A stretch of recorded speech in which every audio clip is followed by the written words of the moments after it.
আসসালামু আলাইকুম, স্বাগত জানাচ্ছি আরটিভির দুপুরের সংবাদে। পুরোটি সংবাদ জুড়ে আপনাদের সাথে রয়েছে আমি নুসরাত সুজানা। শেখ হাসিনার পতন হলেও দেশ থেকে এখনও ফ্যাসিবাদ বিদায় হয়নি বলে মন্তব্য করেছেন বিএনপি মহাসচিব মির্জা ফখরুল ইসলাম আলমগীর। তিনি বলেন, চূড়ান্ত বিজয় এখনও আসেনি। আর তারেক রহমানের পররাষ্ট্র উপদেষ্টা হুমায়ুন কবির বলেছেন, ফেব্রুয়ারিতে নির্বাচন নিয়ে কোনো শঙ্কা নেই। অন্যদিকে বিমানবন্দরে সাংবাদিকদের সঙ্গে অসদাচরণের অভিযোগে এনসিপির সদস্য সচিবের ব্রিফিং বয়কট করেন গণমাধ্যম কর্মীরা। রুদ্র রফিকের রিপোর্টে থাকছে বিস্তারিত। মঙ্গলবার বাংলাদেশ সময় রাত ১টায় নিউ ইয়র্ক বিএনপি আয়োজিত এক আলোচনা সভায় যোগ দেন বিএনপি মহাসচিব মির্জা ফখরুল ইসলাম আলমগীর। এ সময় তিনি বলেন, দেশে ফ্যাসিবাদ এখনো শেষ হয়নি। আমাদের সব দিক থেকেই সজাগ থাকতে হবে। প্রাথমিকভাবে একটা বিজয় অর্জন করেছি যে আপনার ফ্যাসিস্ট হাসিনা চলে গেছেন দেশ থেকে, কিন্তু দেশ থেকে কিন্তু ফ্যাসিবাদ যায়নি।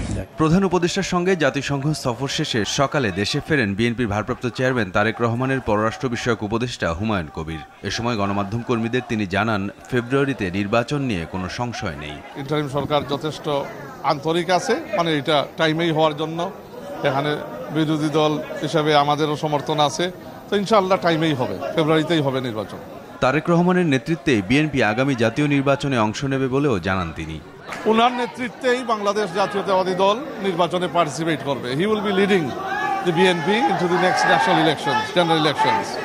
সো ওনার আশা তো স্বাভাবিক, উনি আসবে, আর উনার যখন আসবে তখন দল থেকে জানানো হবে দিন তারিখ। এদিকে হুমায়ুন কবিরের সংবাদ সম্মেলনের সময় বিমানবন্দরে স্লোগান দিয়ে হট্টগোল করতে থাকেন এনসিপি নেতাকর্মীরা। তাদের থামতে বলায় সাংবাদিকদের সঙ্গে বাকবিতণ্ডায় জড়িয়ে পড়েন কয়েকজন। এ ঘটনার জের ধরে গণমাধ্যম কর্মীরা জাতিসংঘ সফর ফেরত এনসিপি সদস্য সচিব আক্তার হোসেনের ব্রিফ বয়কট করেন। রুদ্র রফিক, আরটিভি, ঢাকা। জাতিসংঘের সাধারণ অধিবেশনে যোগদান শেষে 10 দিন পর যুক্তরাষ্ট্র থেকে দেশে ফিরেছেন প্রধান উপদেষ্টা ডক্টর মোহাম্মদ ইউনূস। সকাল 9টায় এমিরেটস এয়ারলাইন্সের একটি ফ্লাইটে তিনি ঢাকার হজরত শাহজালাল আন্তর্জাতিক বিমানবন্দরে অবতরণ করেন। প্রধান উপদেষ্টার প্রেস উইং থেকে এ তথ্য জানানো হয়। এর আগে নিউ ইয়র্ক স্থানীয় সময় মঙ্গলবার রাত 11টায় প্রধান উপদেষ্টা ও তার সফর সঙ্গীদের বহনকারী বিমান জন এফ কেনেডি আন্তর্জাতিক বিমানবন্দর ত্যাগ করে। সফরকালে গত 26 সেপ্টেম্বর অধ্যাপক ইউনূস জাতিসংঘ সাধারণ পরিষদের 80তম অধিবেশনে ভাষণ দেন।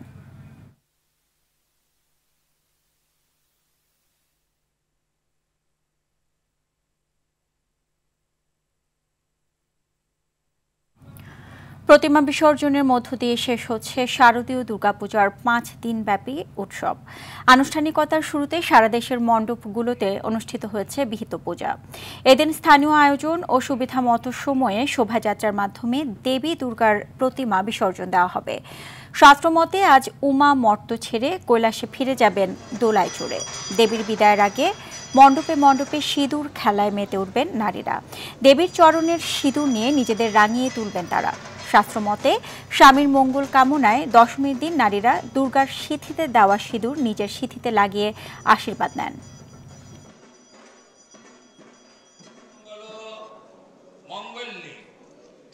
আজকে একটু মনটা খারাপ, মা চলে যাবেন, আবার একটা বছর পরে আসবেন। মহিষাসুরের বিরুদ্ধে দেবী দুর্গার যে জয়, সেই জয়টাই মূলত বিজয় দশমী। আমাদের খুব খুব আনন্দ লাগছে, মা আসছেন, কিন্তু মা যে চলে যাবেন সেজন্য আরো দুঃখ লাগছে। আর সিঁদুর খেলাটা আসলে আমাদের ভবিষ্যৎ প্রজন্মের জন্য। মায়ের কাছে প্রার্থনা যে আমরা সুস্থ সবল সুন্দরভাবে সবাইকে নিয়ে একসঙ্গে মিলেমিশে থাকতে পারি দেশবাসী। মায়ের কাছে হাত জোর করে প্রার্থনা, দেশের মানুষ আমরা সবাই যেন খুব ভালো থাকি, সামনের দিনগুলো যেন সবার খুব ভালো হয়। দর্শক, দশমীর আনন্দ বিষয়দের আরো খবর জানাতে রাজধানীর ঢাকেশ্বরী মণ্ডপ থেকে যুক্ত হচ্ছেন সহকর্মী সাদিয়া কানিয়াস।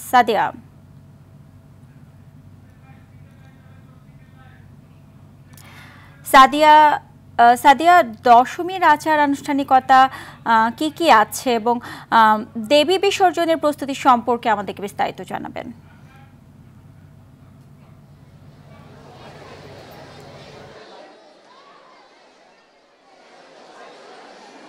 সুজানা, এখন যেটি চলছে এই মণ্ডপে সিঁদুর খেলার আনুষ্ঠানিকতা খানিকক্ষণ আগে শেষ হয়েছে, তবে যারা এখন পর্যন্ত দেবীর চরণে সিঁদুর ছোঁয়াতে পারেনি তারা এসে দেবীর চরণে সিঁদুর ছুঁয়েছেন এবং যারা পরিবার পরিজন নিয়ে আসছেন তারা একে অপরকে কিন্তু সেই সিঁদুর পরিয়ে দিচ্ছেন।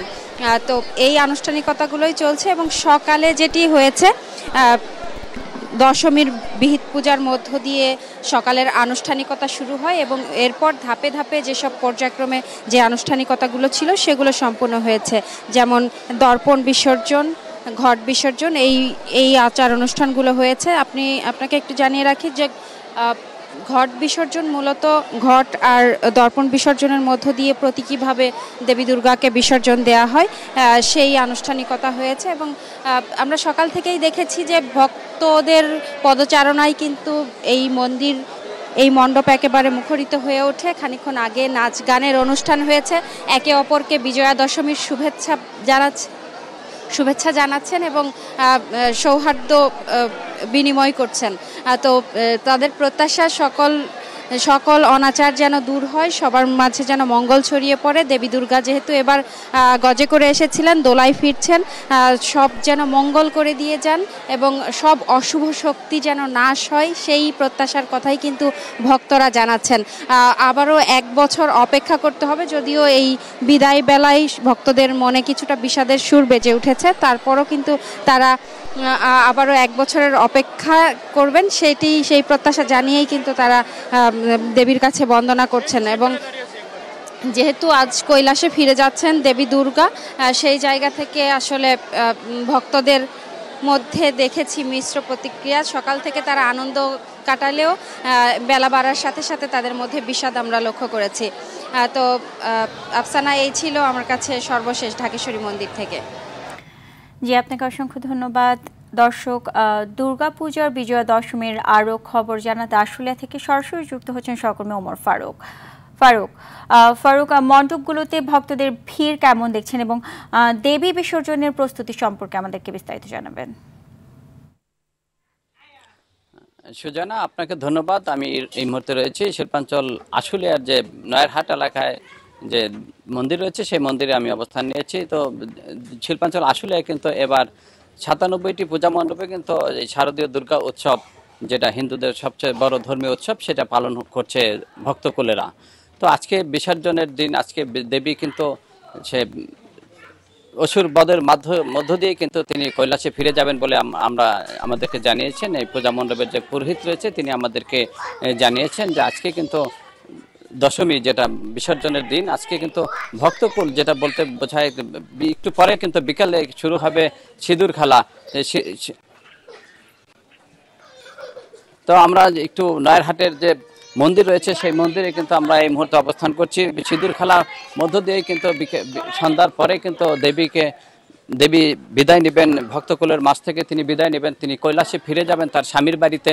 তো শিল্পাঞ্চল আশুলিয়ায় কিন্তু এবার 97টি পূজা মণ্ডপে যে পূজা অনুষ্ঠিত হচ্ছে, সেই পূজা উৎসবকে নির্বিঘ্ন করতে কিন্তু ঢাকা জেলা পুলিশ সুপার আনিসুজ্জামান তিনি আমাদেরকে জানিয়েছেন, তিনি ঢাকা জেলা এবার কিন্তু 3000-এর অধিক পুলিশ সদস্য নিয়োজিত করেছেন মণ্ডপে নিরাপত্তা দিতে। শিল্পাঞ্চল আশুলিয়াতে প্রায় 4 শতাধিক পুলিশ সদস্য সাদা পোশাকের পাশাপাশি পোশাকধারী পুলিশ কিন্তু তারা নিরাপত্তায় রয়েছে। ভক্তকুল ইতিমধ্যেই কিন্তু তারা রান্না বাড়া নিয়ে ব্যস্ত রয়েছেন, কিছুক্ষণ পরে আবার পূজা মণ্ডপগুলোতে ভিড় করবেন। এবার কিন্তু পূজা উৎসব কিন্তু নির্বিঘ্নে তারা পালন করছেন বলে আমাদেরকে জানিয়েছেন।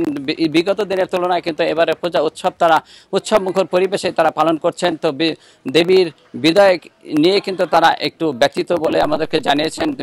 বিদায়ের লগ্নে কিন্তু তারা দেবীকে যে বিদায় জানাবেন সেই নিয়ে প্রস্তুত গ্রহণ করছেন বলে ইতিমধ্যে। তো শিল্পাঞ্চল আশুলিয়া থেকে আমার কাছে পূজা মণ্ডপ নিয়ে এই ছিল সর্বশেষ। জি, আপনাকে ধন্যবাদ। 7 বছর পর ইরাকের শ্রম বাজারে প্রথম ধাপে 180 কর্মী পাঠিয়েছে বাংলাদেশ। ধাপে ধাপে দেশটিতে 3500 কর্মী যাবার কথা রয়েছে। ভোর 5:30টায় শাহজালাল আন্তর্জাতিক বিমানবন্দর থেকে একটি ফ্লাইটে 30 জন কর্মী ও চট্টগ্রাম শাহ আমানত বিমানবন্দর থেকে 150 কর্মী ইরাকের উদ্দেশ্যে যাত্রা করে। এ সময় তাদের বিদায় জানাতে দেখা গেছে প্রাইভেট রিক্রুটিং এজেন্সির কর্মকর্তাদের। অন্তর্বর্তী সরকারের সহযোগিতায় 7 বছর পর ইরাকের শ্রম বাজারে লোক পাঠাতে পেরে উচ্ছ্বাস প্রকাশ করেন তারা। বাংলাদেশি এই শ্রমিকরা বাগদাদ সহ বিভিন্ন প্রদেশে কাজ করবেন। তুলনামূলক কম খরচে ইরাক যেতে পেরে খুশি কর্মীরাও।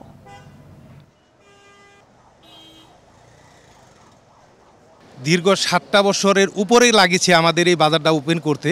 সেটা ওপেনের জন্য আমাদের বাংলাদেশের বর্তমানের রাষ্ট্র পরিচালক যিনি আছে তার সহযোগিতায় ইরাকের বাজারটা আনুষ্ঠানিকভাবে উপস্থিত করতে পারছি আমরা।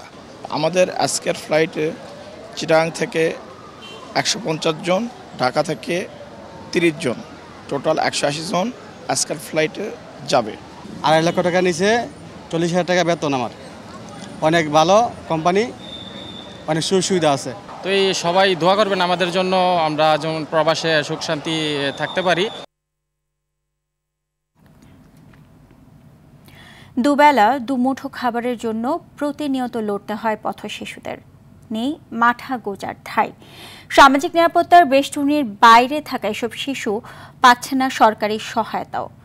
এ অবস্থায় বিশ্বব্যাপী পালিত হচ্ছে বিশ্ব পথ শিশু দিবস। বিশেষজ্ঞরা বলছেন, সব শিশুর অধিকার নিশ্চিতে দায়িত্ব নিতে হবে সরকারকে। আরও জানাচ্ছেন নাজমুল হুদা, ছবি তুলেছেন শাহিন হোসেন।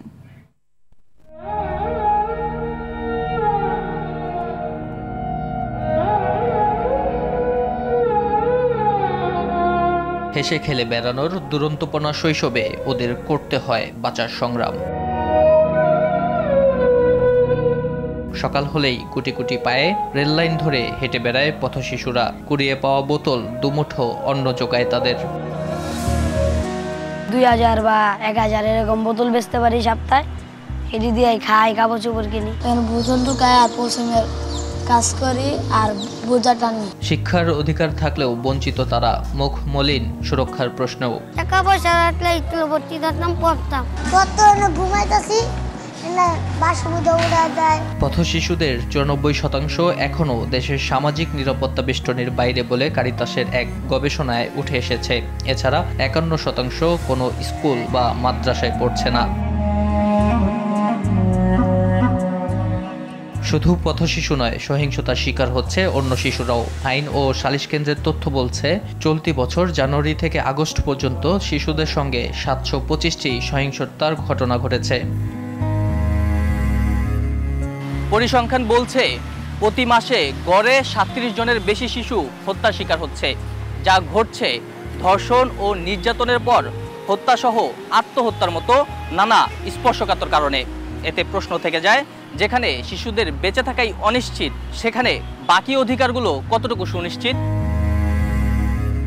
জাতিসংঘ শিশু অধিকারে বলা হয়েছে বৈষম্যহীনভাবে সবাই সমান সুযোগ পাবে, কিন্তু বাস্তবতা হচ্ছে এই অধিকারগুলো সবার জন্য সমান নয়। শিশুদের প্রতি আমাদের যে দৃষ্টিভঙ্গির জায়গা, সেই জায়গায় শিশুদের প্রতি আমরা দায়িত্ব আসলে কতটুকু পালন করছি, সেখানে বড় রকমের একটা প্রশ্নবোধক তুলেই দেয়। সঠিক কোনো পরিসংখ্যান না থাকলেও দেশে পথশিশুর সংখ্যা 40 লাখের কাছাকাছি বলছে গবেষণা প্রতিষ্ঠানগুলো। ওদের বেশিরভাগেরই দিন কাটে রাস্তা, বাস স্ট্যান্ড বা রেল স্টেশনে। সরকারি ও রাজনৈতিক সদিচ্ছাই কেবল পথশিশু সহ সকল শিশুর অধিকার ও সুরক্ষা নিশ্চিত করতে পারে বলে মনে করেন বিশেষজ্ঞরা। নাজমুল হুদা, RTV, ঢাকা।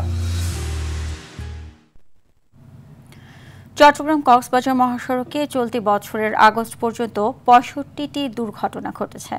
এতে প্রাণ হারিয়েছেন 98 জন আর আহত হয়েছেন 256 জন। এর জন্য সংকীর্ণ সড়কে ঝুঁকিপূর্ণ বাঁকের পাশাপাশি চালকদের অনিয়ন্ত্রিত গতিকেও দায়ী করছেন স্থানীয়রা। চট্টগ্রাম থেকে সাইফুল মাহমুদের পাঠানো তথ্যচিত্রে বিস্তারিত জানাচ্ছেন আবরার মাহি। প্রতিদিন হাজারো যানবাহন চলাচল করে গুরুত্বপূর্ণ এই মহাসড়ক দিয়ে। আঁকাবাঁকা সড়ক, নিয়ন্ত্রণহীন গতির প্রতিযোগিতা, বেপরোয়া ওভারটেকিং, ত্রুটিপূর্ণ যানবাহন চলাচল এবং পর্যাপ্ত আইন শৃঙ্খলা তৎপরতার অভাবে মহাসড়কটি যাত্রী ও পথচারীদের জন্য হয়ে উঠেছে মরণফাঁদ। ঢাকা থেকে প্রায় 300 কিলোমিটার দূরত্বের চট্টগ্রাম যেতে লাগে 6 থেকে 6.5 ঘন্টা। প্রায় একই সময় লাগে চট্টগ্রাম থেকে কক্সবাজার 148 কিলোমিটারের এই সড়কেও। সরু সড়ক আর ঘন ঘন বাঁকের কারণে প্রতিদিনই নষ্ট হচ্ছে মানুষের কর্মঘণ্টা, হচ্ছে প্রাণহানি। সপ্তাহে কয়েকটা অ্যাক্সিডেন্ট কিন্তু আমাদের রাস্তায় লেগেই থাকে।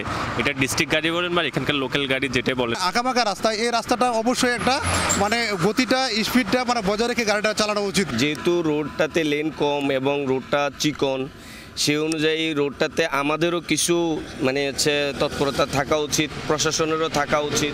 এই সরু রাস্তায়ও অনিয়ন্ত্রিত গতিতে চলতে দেখা যায় বিভিন্ন যানবাহন।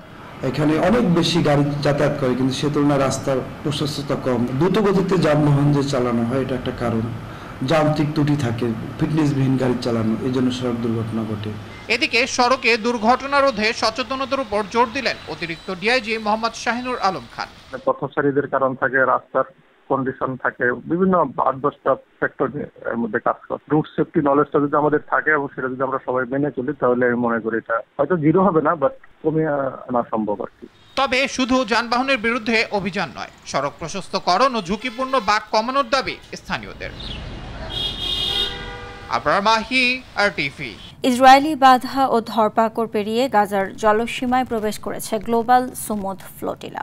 এ পর্যন্ত তাদের 13টি নৌযান আটক করেছে ইসরায়েলি নৌবাহিনী। এর আগে বুধবার রাতে নৌবহর থেকে গ্রেপ্তার করা হয়েছে ফ্লোটিলার নেতৃত্ব দেয়া গ্রেটা থুনবার্গ সহ 37 দেশের 200 অধিকার কর্মীকে। এদিকে ঘটনার তীব্র নিন্দা ও প্রতিবাদের ঝড় উঠেছে আন্তর্জাতিক মহলে। বিস্তারিত বিনিয়ামিনের রিপোর্টে। বিরূপ আবহাওয়া কিংবা ইসরায়েলি ধরপাকড় কোনোটি আটকে রাখতে পারেনি ফিলিস্তিনিদের জন্য ত্রাণ নিয়ে যাওয়া গ্লোবাল সুমুদ ফ্লোটিলার নৌবহর। এসব পেরিয়ে ইতোমধ্যেই গাজার জলসীমার মধ্যে পৌঁছে গেছে ফ্লোটিলার একটি নৌযান। তবে তাদের আরও বেশ কয়েকটি নৌকা আটক করেছে ইসরায়েলি কমান্ডো। এখনও গাজার পথে রয়েছে ফ্লোটিলার 24টি নৌযান। এর মধ্যে বর্তমানে গাজার ভেতরে অবস্থান করছে মিকেনো নামের নৌযানটি। তবে সেটি আটক হয়েছে কিনা তা নিশ্চিত নয়। অন্যদিকে ফ্লোটিলার লাইভ ট্র্যাকার অনুযায়ী গাজা উপকূলের কাছাকাছি প্রায় 50 থেকে 60 কিলোমিটার দূরে অবস্থান করছে বাকি 23টি নৌযান। তাদের মধ্যে কয়েকটি গাজার জলসীমার কাছাকাছিও পৌঁছে গেছে। গাজা থেকে প্রায় 129 কিলোমিটার দূরে ভূমধ্যসাগরে থাকা অবস্থায় বুধবার ফ্লোটিলায় বাধা দেয় ইসরায়েলি বাহিনী। তাদের অর্ধশতাধিক নৌযানের মধ্যে থামিয়ে দেওয়া হয় অন্তত 13টি। এ সময় ফ্লোটিলার নেতৃত্ব দেয়া গ্রেটা থুনবার্গ সহ 37 দেশের আরও 200 অধিকার কর্মীকে আটক করে নিয়ে যায় ইসরায়েলি সেনারা। তাদের ইসরায়েলের একটি বন্দরে নিয়ে যাওয়া হচ্ছে বলে জানায় দেশটি। এর আগে সামাজিক মাধ্যমের এক ভিডিও বার্তায় নৌবহরে অংশ নেয়া বাংলাদেশের খ্যাতনামা আলোকচিত্রী শহীদুল আলম জানান, বুধবার স্থানীয় সময় সন্ধ্যায় ফ্লোটিলার প্রথম নৌযান আলমায় অভিযান শুরু করে ইসরায়েলি সেনারা। আজ সন্ধ্যায় সমুদ্র উত্তপ্ত হয়ে যায়, বজ্রপাত হয়, বিপদ আসে। আমরা দ্রুত সমুদ্রের ঝড়ের আগে যেতে চেষ্টা করি। তবে আরেকটা ব্যাপারও ছিল, কারণ আমরা পরে জানতে পারি আমাদের সবচেয়ে সামনে যেই ফ্লোটিলা আলমা, তার উপরে ইসরায়েলি জলদস্যুরা হামলা শুরু করে। আমরা এই উত্তপ্ত সাগরের মধ্যে যত দ্রুত চেষ্টা করছি এগিয়ে যেতে। আমরা সবচাইতে পেছনে, সবচাইতে বড় জাহাজ, কাজেই আমাদের উপর কি আসবে সেটা এখনো বোঝা যাচ্ছে না। এদিকে ফ্লোটিলায় আটক ও ধরপাকড়ের বিরুদ্ধে ফুঁসে উঠেছে বিশ্ব। কড়া নিন্দা জানিয়েছে তুরস্ক ও মালয়েশিয়া সহ অনেক দেশ। এছাড়া ইসরায়েলের এমন আগ্রাসনের প্রতিবাদে বিক্ষোভ চলছে আর্জেন্টিনা, ইতালি, জার্মানি ও স্পেনে। আটককৃতদের দ্রুত ছেড়ে দিয়ে ফিলিস্তিনে হত্যাযজ্ঞ বন্ধের দাবি তাদের। বিনিয়ামিন, RTV। বঙ্গোপসাগরে সৃষ্ট গভীর নিম্নচাপের প্রভাবে পায়রা সমুদ্র বন্দর ও পটুয়াখালীর উপকূলীয় এলাকা, রাঙ্গাবালি সহ দেশের বিভিন্ন এলাকায় দমকা হাওয়ার সঙ্গে গুঁড়ি গুঁড়ি বৃষ্টি হচ্ছে। 3 নম্বর স্থানীয় সতর্ক সংকেত দেখিয়ে যেতে বলা হয়েছে নৌবন্দরগুলোকে। আবহাওয়া অধিদপ্তর জানিয়েছে, নিম্নচাপটি পায়রা সমুদ্র বন্দর থেকে 740 কিলোমিটার দক্ষিণ পশ্চিমে অবস্থান করছে। বৈরী আবহাওয়ায় ঝালকাঠির সুগন্ধা ও বিষখালী নদীর পানি বাড়তে শুরু করেছে। টানা বৃষ্টিতে খুলনা ও মেহেরপুরে থমকে গেছে জনজীবন। তীব্র বৃষ্টিপাতে মাঠ ভর্তি আমন ধান ও সবজি নিয়ে দুশ্চিন্তায় এসব জেলার কৃষকেরা।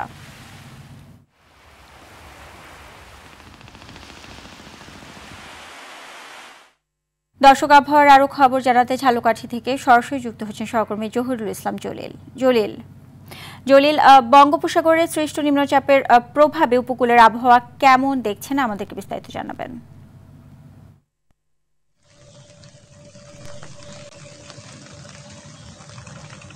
সুজানা, যেমনটি জানতে চেয়েছেন, আমি এই মুহূর্তে দাঁড়িয়ে আছি ঝালকাঠির সুগন্ধা নদীর তীরে।